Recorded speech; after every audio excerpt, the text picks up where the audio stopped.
Hello everybody and welcome back to the G-Rated Family Gaming channel. So now we're talking about, okay, if you haven't seen the video, as far as running into this wall, you look at this, look at my previous video on this channel. So you can run into this wall that is, has like a little one pointing towards it. You talk to this little chicken, he gives you some clues. We've already covered that in the previous video, so watch that and you can figure out how to get to this point in the game. But there's basically a cutscene, as you can see, like behind him, there's a moon, there is a bank, there is a train, and there's the jewelry store. So basically, under the moon, at night, you need to rob all three of those to grab the 3 fragments of the token. And then after you grab all of those, while you're robbing those at night, then you will get all of the fragments and you will have the token. So you need to go in order. It doesn't really matter which order that you do it, but you have to. So first we're robbing the bank, and this is at night. If you look at the time, you can see that this is nighttime.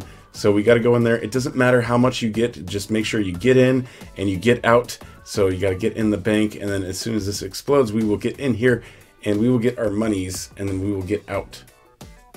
Okay, so now that it's open, we come in here. We don't really need to get that much, so I've just got 264. I just need to rob it, get in and get out, and it's nighttime, so we're in. Now we're gonna get out of here. So as soon as we get out, if you've done this at night, you will see, watch this message. Oh, so it says you have found a fragment of it. So if you've done it during the day and you're not getting that message, you haven't done it right. So you have to do it at night. Same thing with the jewelry store. Go in there, get at least one of these, bust that open, and so you've got 500. Now you just have to make it up to the top. So as far as the jewelry store is concerned, make sure you guys don't get running into these lights. See these lights here? Don't run into those. Don't hit those.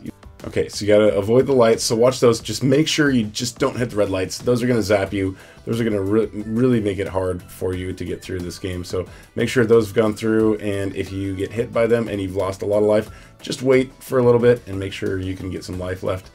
So you have to get out of the jewelry store with some money, and then see this red button up here, push that. That will cause the foggers to turn on so you can see these laser lights. If you don't push that button, you won't see the laser lights, and you'll just walk across them and they will hit you and you will die, and you don't want to do that. So you got to make sure you make your way out of the jewelry store this way.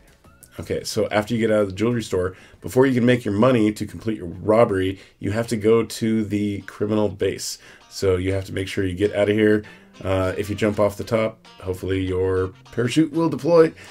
Okay, so grab a car, and then the criminal base is not too far. It's just right outside of this town. So just turn around, get to the criminal base, or at least outside of the fence, and then it will complete your robbery for this portion of it.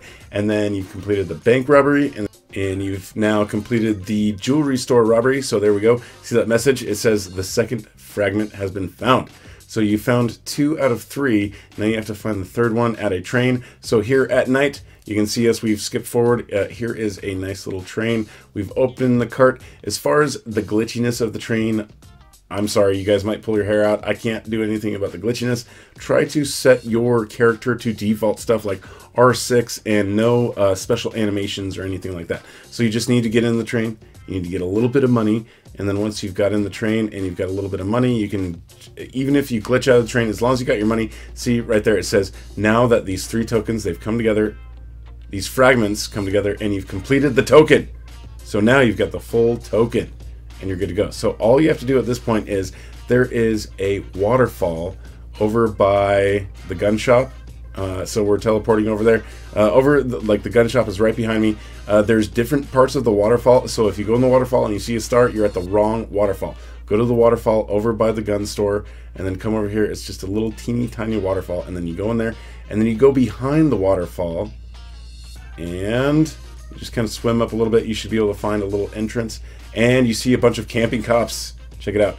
So you bring the token to this guy over here. His name is Wade, which is the name of the person from Ready Player One. So you go in there. He's got some questions for you about Pac-Man. The first one really doesn't matter. He's just asking you your high score, but basically he wants to know what the high score is that he had to beat. So 333,350 is the second answer that you need to put in there.